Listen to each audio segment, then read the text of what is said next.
Pada abad nggak tahu, tepatnya di era dinasti Han, terjadilah sebuah perang besar yang melibatkan kerajaan Gongsun-san melawan kerajaan Yuan Zhao.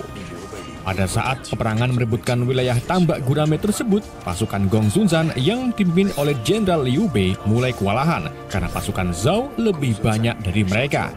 Namun ketika pasukan Liu Bei hampir diambang kekalahan, Raja Qin mengirimkan bala bantuan berupa pasukan elit bertombak yang dipimpin oleh Zhao Zilong. Tentunya kalian sudah mengenal sosok Zhao Zilong ini karena ia menjadi salah satu hero yang ultimate-nya sangat meresahkan.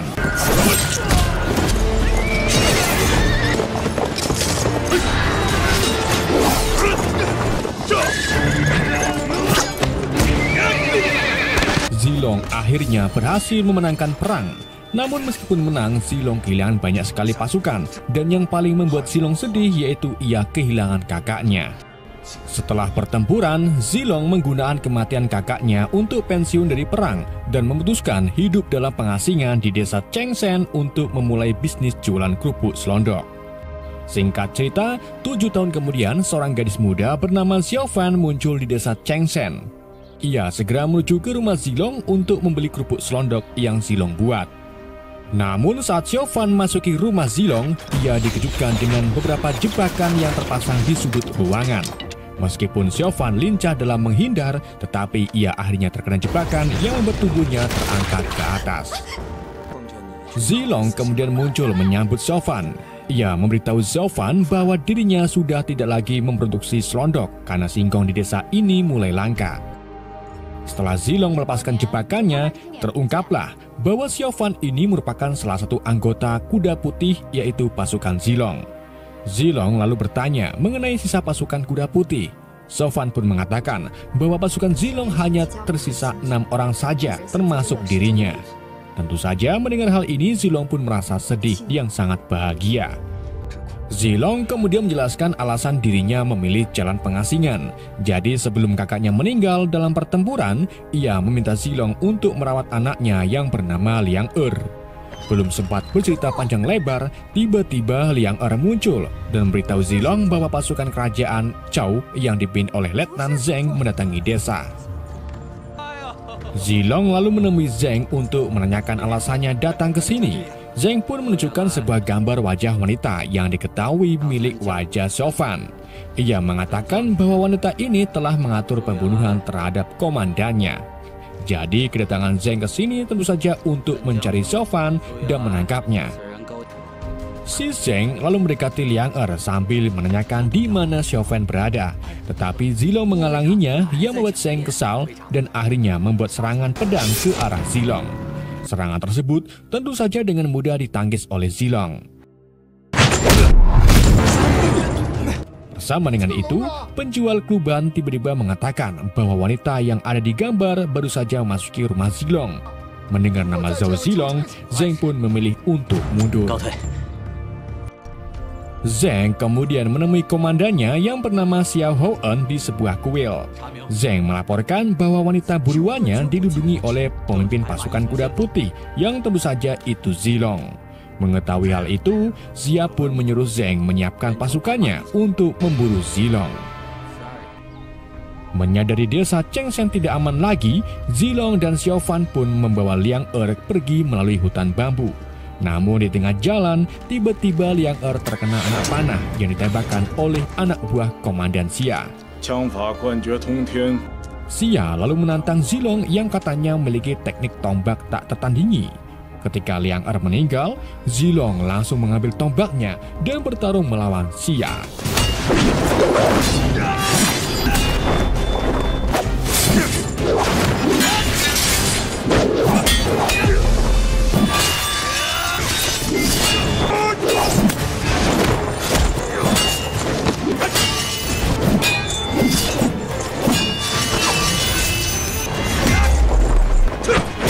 Namun, sayangnya Xia mampu menandingi Zilong dan berhasil mematahkan tombaknya Zilong.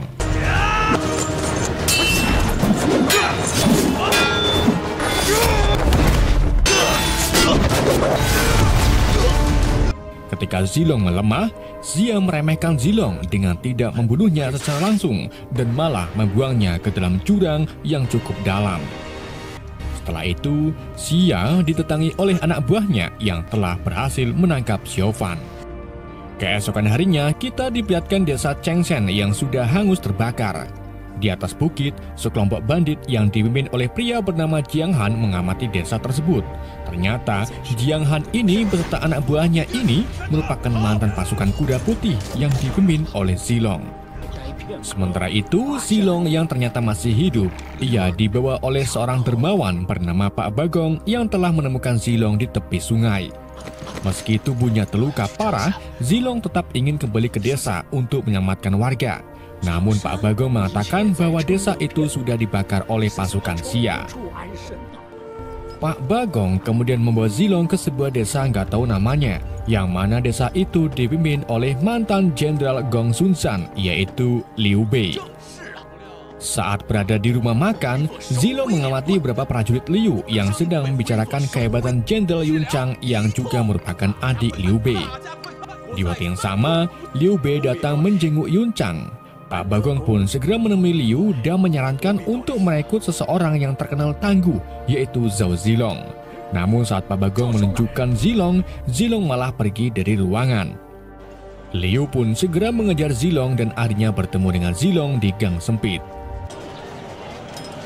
Keduanya kemudian mengingat kejadian perang 7 tahun yang lalu, di mana setelah memenangkan perang, Liu dan Zilong memandangi jasad-jasad prajuritnya yang telah gugur. Zilong memberitahu Liu bahwa peperangan ini tidak ada artinya karena kerajaan Gong Sun San malah mengirim bala bantuan ke wilayah lain untuk merampas bahan pangan musuh. Padahal saat itu Zilong dan Liu sangat membutuhkan bala bantuan yang lebih banyak lagi. Setelah mengingat kejadian itu, Liu meminta Zilong untuk tinggal di desa ini. Liu sangat senang jika Zilong mau berjuang di sampingnya. Zilong yang kelaparan dan tak punya tempat tinggal akhirnya menerima tawaran dari Liu. Setelah makan malam, Liu membawa Zilong ke tempat kerja Liu sebagai pengrajin jerami. Liu juga memberikan hadiah kepada Zilong berupa mata tombak perak yang menandakan kalau Liu ingin Zilong berjuang lagi bersamanya dalam melawan pasukan musuh yang sewaktu-waktu menyerang desa mereka. Di saat itu juga, Jenderal Yun Chang dan temannya bernama Brewok datang untuk menantang duel melawan Zilong. Ia mengaku ingin merasakan kehebatan teknik tombak Zilong yang sangat melegenda. Zilong pun menyetujuinya dan mulai bertarung dengan Yun Chang.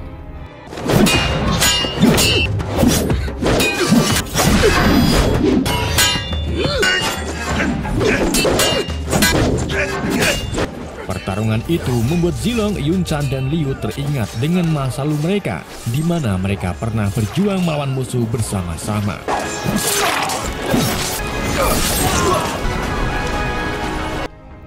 Sementara itu, di sisi lain, Komandan Xiao Heun mendatangi kerajaan Zhou untuk meminta 5.000 pasukan guna mengambil alih wilayah Jingzhou yang dijaga oleh Liu Bei. Setelah cukup lama memohon, Xia akhirnya didatangi penasehat kerajaan yang bernama Lao Gui. Lao memberitahu Xia bahwa tindakan Xia ini sangatlah nekat. Maka dari itu, Lao menyarankan Xia untuk membunuh Liu Bei secara langsung. Jika Liu Bei disingkirkan, pasti Xia akan lebih mudah untuk mengambil alih wilayah Jingzhou. Setelah bercakap-cakap dengan Xia, penasihat Lao memanggil bandit Jiang Han yang sebelumnya sudah saya perlihatkan. Jiang Han dibawa ke hadapan Xiaofan yang kini dikurung dalam keadaan terluka. Tujuan Lao membuat Jiang ke sini yaitu meminta Jiang untuk memenggal kepala Liu Bei. Jika Jiang berhasil, maka Xiaofan akan Lao bebaskan. Karena Xiaofan bagian dari anggota kuda putih, Jiang pun menerima permintaan penasihat Lao. 1 tahun kemudian, setelah menyusun rencana yang sangat mendoan, Jiang akhirnya mengirim salah satu anak buahnya yang bernama Gao Miao untuk membunuh Liu Bei. Saat malam tiba, Gao Miao mulai melakukan terornya dengan membunuh beberapa penjaga dan membakar kediaman Liu. Ketika Gao hendak mengakhiri Liu, tiba-tiba Zilong muncul melindungi Liu. Zilong dan Gao kemudian terlibat duel yang lumayan singkat.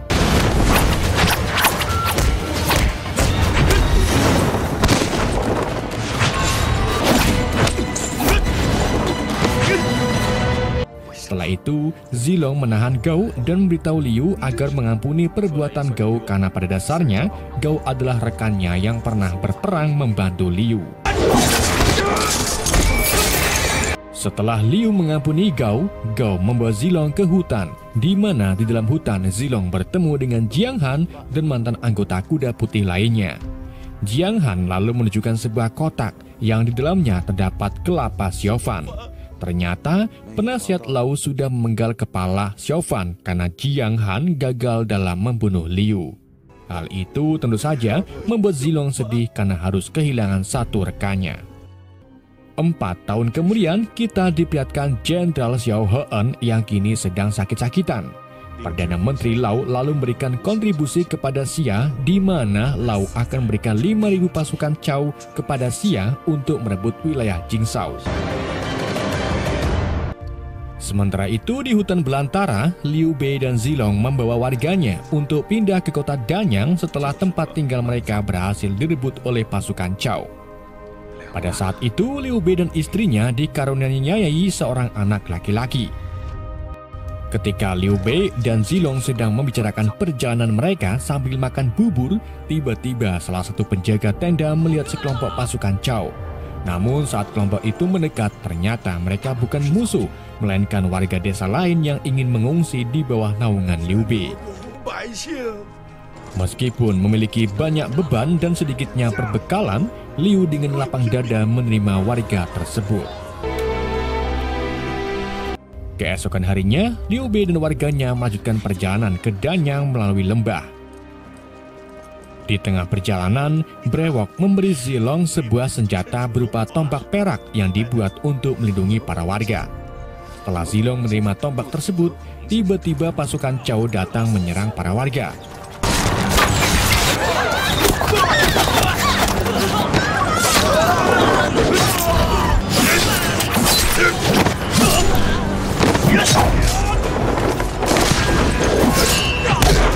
Jenderal Yun Chang dan Brewok kemudian meminta Zilong untuk melindungi Liu Bei. Namun saat Liu Bei memeriksa keranda yang membawa istrinya, ia langsung terkejut karena istri beserta anaknya telah diculik oleh pasukan Cao. Setelah peperangan mereda, Liu Bei masih berusaha untuk mencari istrinya, namun sayangnya hasilnya nihil. Zilong kemudian memberanikan diri untuk pergi menyusul pasukan Cao yang telah membawa istri dan anak Liu.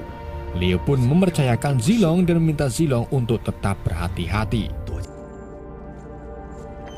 Sementara itu, istri Liu yang dibiarkan hidup di sebuah desa mencoba untuk mencari putranya di balik puing-puing bangunan. Tapi di saat itu juga, ia tak sengaja bertemu dengan 2 prajurit Cao yang sering nyabun. Ketika 2 prajurit tersebut hendak menangkap Nyonya Liu, Zilong tiba-tiba datang dan membunuh 2 prajurit itu. Zilong lalu menyuruh Nyonya Liu pergi menyusul suaminya, sedangkan dirinya akan melawan pasukan Cao untuk menemukan tuan muda. Zilong kemudian bertarung melawan 2 lusin prajurit Cao sambil diamati oleh Perdana Menteri Lao. Bersama dengan itu, Jiang Han dan anak buahnya datang. Jiang Han lalu menawarkan dirinya kepada Menteri Lao untuk membunuh Zilong, karena menurutnya Zilong adalah ancaman dalam merebutkan wilayah Jingzhou. Setelah Zilong berhasil mengalahkan prajurit Cao, ia mendatangi kamp musuh yang mana di kamp tersebut Zilong berhasil menemukan putra Liu. Akan tetapi di sana sudah ada Jiang Han dan 3 anggotanya. Jiang Han lalu menantang mantan pemimpinnya tersebut karena Perdana Menteri akan memberikan imbalan harta yang melimpah jika berhasil mengalahkan Zilong. Zilong pun menerima tantangan itu. Ia menggendong putra Liu Bei dan kemudian bertarung melawan Jiang beserta anak buahnya.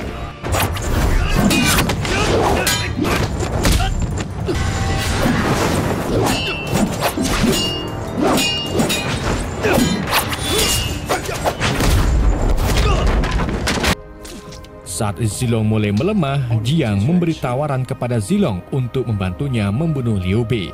Tapi tentu saja Zilong menolak dan bangkit kembali melawan Jiang.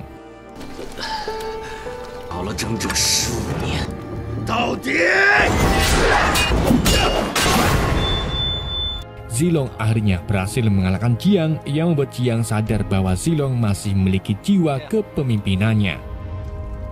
Jiang pun tunduk kepada Zilong dan memutuskan untuk bergabung bersama Zilong kembali. Keesokan harinya saat Zilong, Jiang, dan anak buahnya melakukan perjalanan menuju ke Tuan Liu Bei, mereka tak sengaja menemukan Gao Miao dalam keadaan disandra. Begitu mereka mendekati Miao, tiba-tiba sebuah panah menembus tubuh Miao dan disusul dengan munculnya ratusan pasukan Zhou yang dipimpin oleh Komandan Xiao He'en.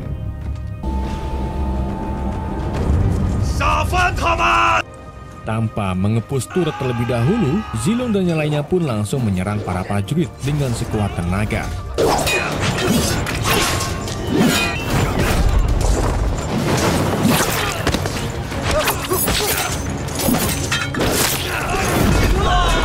Zilong kemudian menemui Jenderal Xia untuk melakukan pertarungan berikutnya.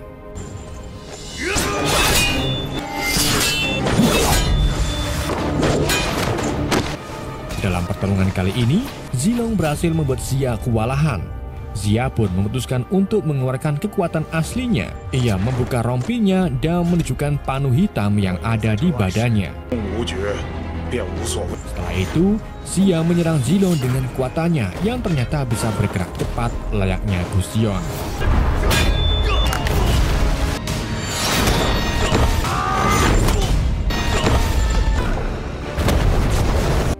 Dalam keadaan seperti ini, Zilong lalu mengingat kata-kata Liang yang berbunyi, "Markadat-markadut bermangan ora udut."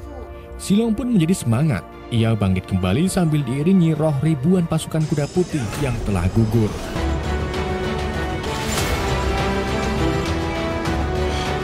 Zilong kemudian bertarung kembali dengan Xia sampai akhirnya Zilong berhasil membunuh Xia dengan satu tebasan di gulunya.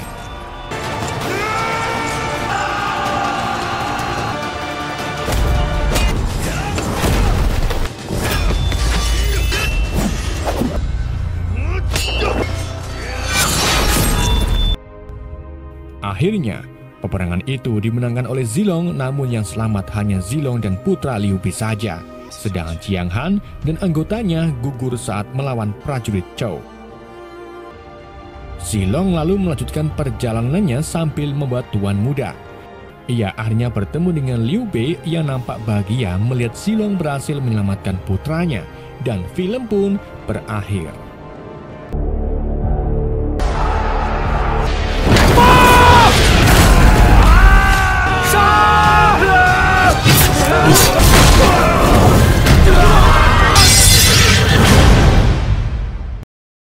Film dimulai dengan kekalahan telak negara Jingzhou, kecuali kota mati melawan keganasan kerajaan Wu. Kerajaan-kerajaan ini bersaing untuk mendapatkan kendali wilayah yang disengketakan. Meskipun upaya Panglima Jingzhou yang dipimpin oleh Jenderal Guan Yunchang dengan berani melawan musuh, namun kekalahan mereka mengalami kerugian besar. Jadi, Jenderal Guan Yu mengizinkan prajuritnya yang kelelahan untuk kembali ke rumah. Akan tetapi, para prajurit menolak untuk pulang dan dengan setia tetap berdiri di sisi Guan Yu menyelesaikan perangnya. Dengan tekad yang kuat, Guan Yu bersama prajuritnya melakukan serangan terhadap tentara Wu yang dipimpin oleh Jenderal Pan Zhang. Pasukan Guan Yu lalu menyerangnya dengan melepaskan rentetan bola api yang langsung menelan pasukan musuh dalam kehancuran.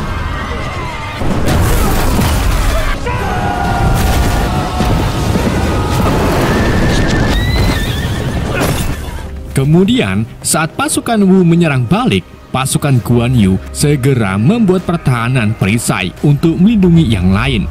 Jenderal Pan Zhang pun memerintahkan bawahannya yaitu Lua Mao untuk melakukan serangan baru. Dan kali ini, semua prajurit mereka bersatu untuk memusnahkan pasukan Guan Yu tanpa ampun.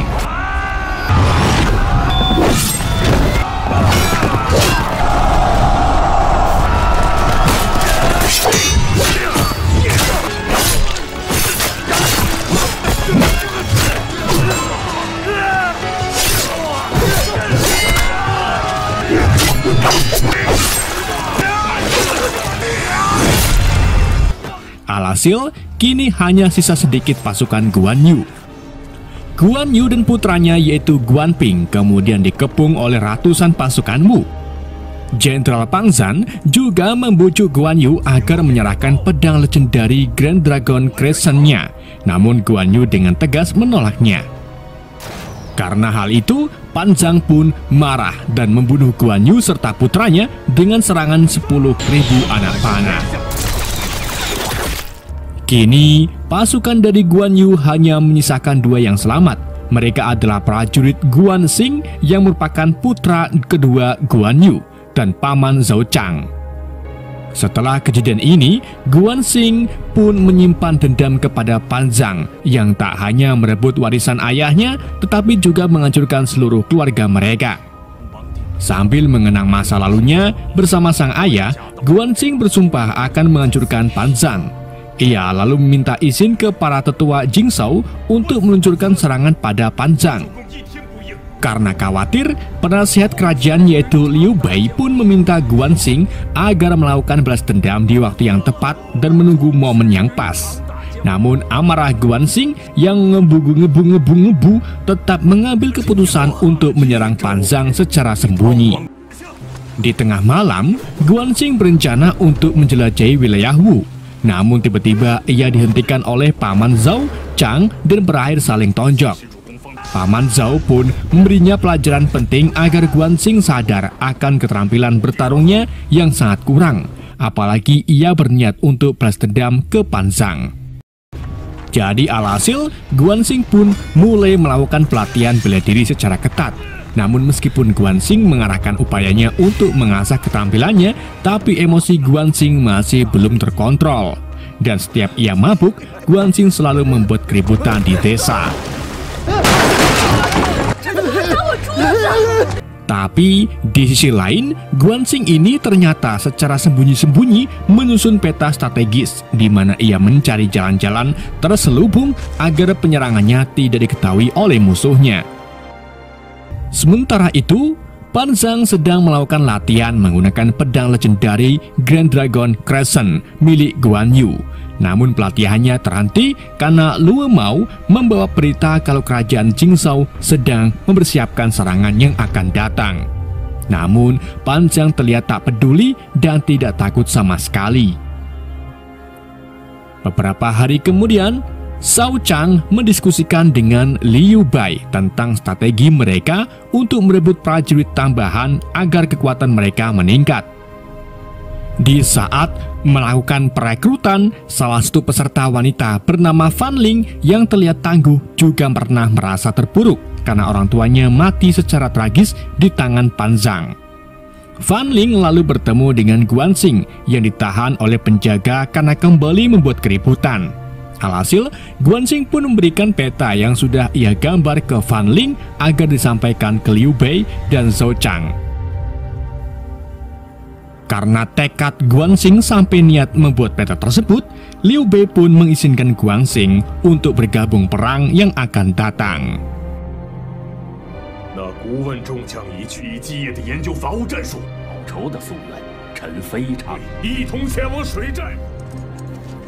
Di hari berikutnya, mereka pun mulai melakukan persiapan bersama tim yang dipimpin oleh Guan Xing, Zhao Chang, Fan Ling, dan Zhao Bo yang masing-masing menggunakan jubah untuk menyembunyikan identitas mereka. Ketika mereka melalui perairan Wu, mereka menemukan target sebuah kapal yang dijaga oleh prajurit Wu. Dengan cepat dan diam-diam, tim pun menjalankan rencana mereka dengan melenyapkan para prajurit dan melakukan interogasi.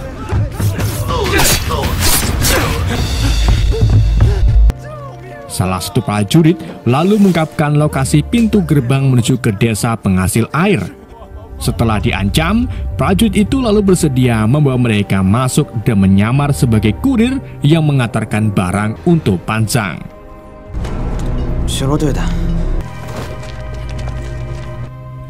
Saat Guan Xing dan yang lainnya sedang menyusup ke desa, mereka tiba-tiba dihentikan oleh Luo Mao yang menyerang prajurit kapal karena sudah berkhianat.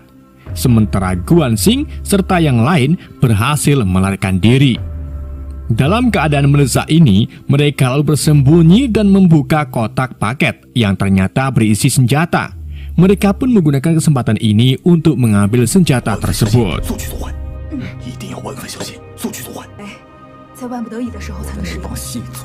Sementara itu, Pan Zhang menyadari tentang masalah penyusupan itu serta strategi Guanxing. Namun, sekali lagi, Pan Zhang dengan yakin bisa mengalahkan mereka. Lalu, di malam harinya, Guanxing serta yang lain diam-diam mulai beroperasi. Mereka kemudian menyelenyapkan para penjaga Wu satu demi satu dan menyingkirkan menghapus hambatan apapun yang menghalangi jalannya misi mereka. Tim itu lalu lanjut masuk melalui terowongan rahasia. Dan tanpa mereka sadari ternyata terowongan itu mengarah ke sebuah goa tempat senjata mematikan untuk pemusnah massal sedang disembunyikan. Mereka juga kembali dihadapkan dengan para prajurit dan berhasil mengalahkannya hanya dengan waktu yang singkat. Dalam usahanya itu, mereka berhasil memicu jebakan di kincir air untuk membuat peluang bagi pasukan Jingzhou menanti. Namun tiba-tiba Guanxing mengunci yang lain di dalam jeruji. Hal itu karena dirinya ingin mengalahkan Pan Zhang sendirian. Ia lalu menyamar sebagai salah satu prajurit Wu agar tetap dekat dengan targetnya. Namun Luo Mao merasa curiga dan akhirnya penyamaran Guanxing terbongkar. Ternyata Pan Zhang memang sudah menanti lama kedatangan Guanxing yang merupakan putra dari musuhnya. Tapi alih-alih untuk mengeksekusinya, Pan Zhang malah ingin Guanxing dipenjara di sel terpencil nan dingin. Ketika Guanxing terbangun, ia menemukan dirinya dikurung layaknya binatang. Salah satu tahanan kemudian mendekatinya yang ternyata dulunya penduduk desa yang tahu tentang pengetahuan desa air. Tahanan itu juga mengancam Guanxing akan membeberkan rencana pasukan Jingzhou ke Pan Zhang. Alhasil, Guanxing pun segera ambil tindakan untuk melarikan diri. Di sisi lain, Zhou Chang, Fan Ling, dan Xiao Bao berhasil kabur dari sel. Sedangkan Guanxing kembali menyusuri goa dan bertemu dengan para prajurit Wu. Untungnya, Zhou Chang dan yang lain muncul membantu Guanxing melawan prajurit tersebut.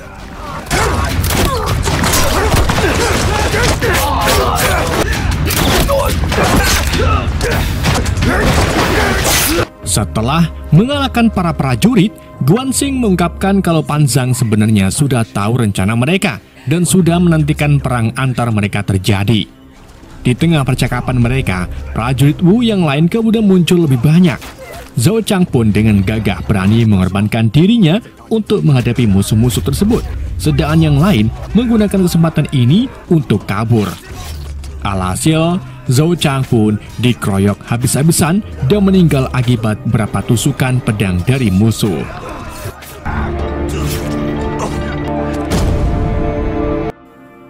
Di samping itu, Guanxing, Fan Ling, dan Xiao Bao mencari jalan keluar melalui goa. Namun mereka harus berhenti sejenak karena Fan Ling mengalami luka akibat anak panah. Bersama dengan itu, Guanxing menemukan potensi untuk meledakkan dinding goa sehingga membuka jalan langsung ke perairan. Beberapa saat kemudian, perang yang ditunggu-tunggu sudah mulai terlihat. Pasukan Wu sudah bersiap menunggu kedatangan pasukan Jingzhou di perairan menggunakan kapal. Setelah pasukan lawan mulai terlihat, Pan Zhang langsung melemparkan rentetan bola api ke pasukan Jingzhou. Namun ternyata pasukan Jingzhou tak melakukan perlawanan balik dan hanya diam saja.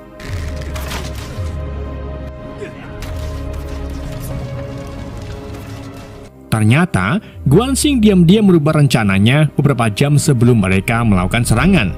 Ia mengusulkan agar semua pasukan turun dari kapal dan menyusup ke dalam goa lalu melakukan serangan mendadak. Tentunya taktik tak terduga ini membuat Pan Zhang panik karena sudah jatuh ke dalam perangkap Guanxing. Karena situasi seperti ini, Pan Zhang kemudian mengirim Luo Mao dan pasukannya dalam jumlah banyak untuk mencegat musuh di dalam goa. Alhasil, pertarungan antara pasukan Wu dan Jingzhou pun terjadi sangat sengit.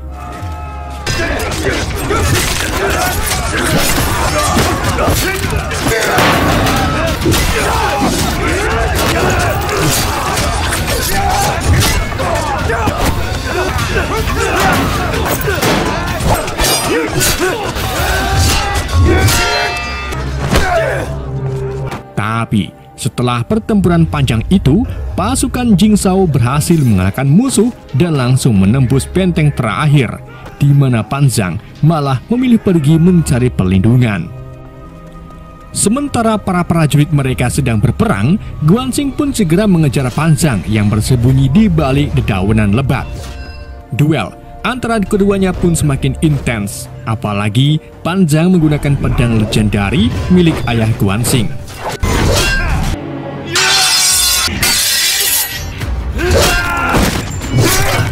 Sampai akhirnya Guanxing berhasil merebut kembali pedang legendari milik ayahnya dan ia gunakan untuk menyerang Pan Zhang dari belakang. Kini senjata bersejarah tersebut berhasil dalam genggaman Guanxing. Ketika matahari terbit, Guanxing lalu muncul kembali sebagai pemenangnya dan tak ada satupun pasukan Wu yang berhasil dalam peperangan ini. Dan film pun berakhir.